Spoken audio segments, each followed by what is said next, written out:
All right, hey, so we are going to talk about hip variations. So these are just going to be how-tos, several different hip variations. This video is going to cover three. We'll call them reclined and seated figure four variations for lack of something better to call them. So I will go through three different variations. Hip stretches in general, when you take a class, you tend to only run into a few of them that teachers tend to do in flows. There are few that are pretty easy to get into and out of.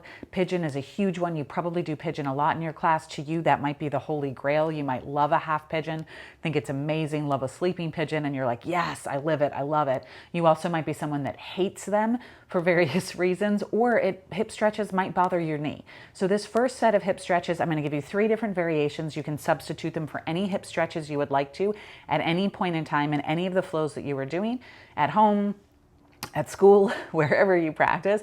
These days, we all know it's all at home.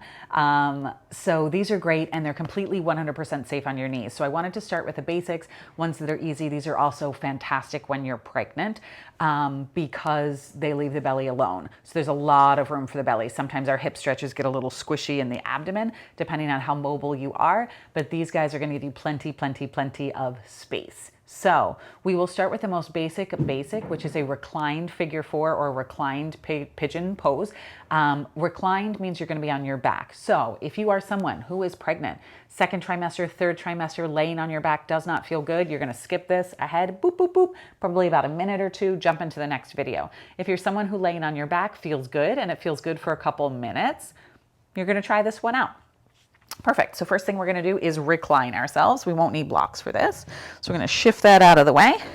If you're pregnant, you're going to go sideways in order to go down, as you know. Otherwise, just roll onto your back. First thing you're going to do, that was a bumpy one, is just square yourself off. So just lay nice and comfortably on your back. Even myself right here, I'm starting to get a little too heavy to lay on my back, but I'm usually good for a couple of minutes. So we'll start here.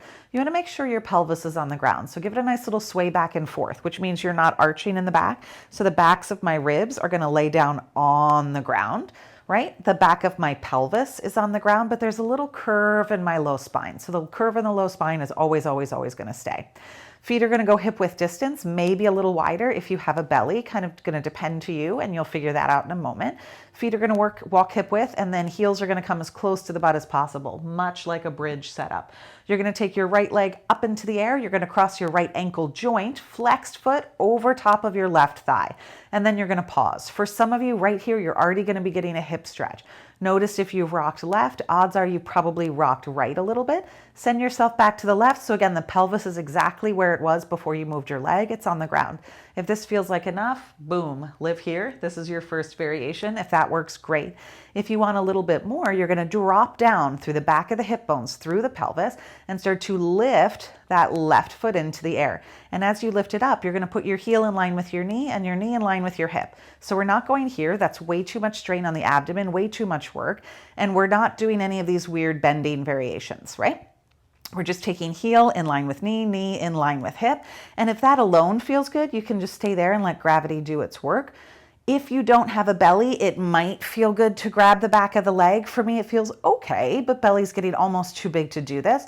But if that feels good, you can keep it like that. If you want it even more, you can start to straighten the leg up towards the ground. So again, as long as the left leg is active, right? So I'm constantly pulling my heel back towards my body.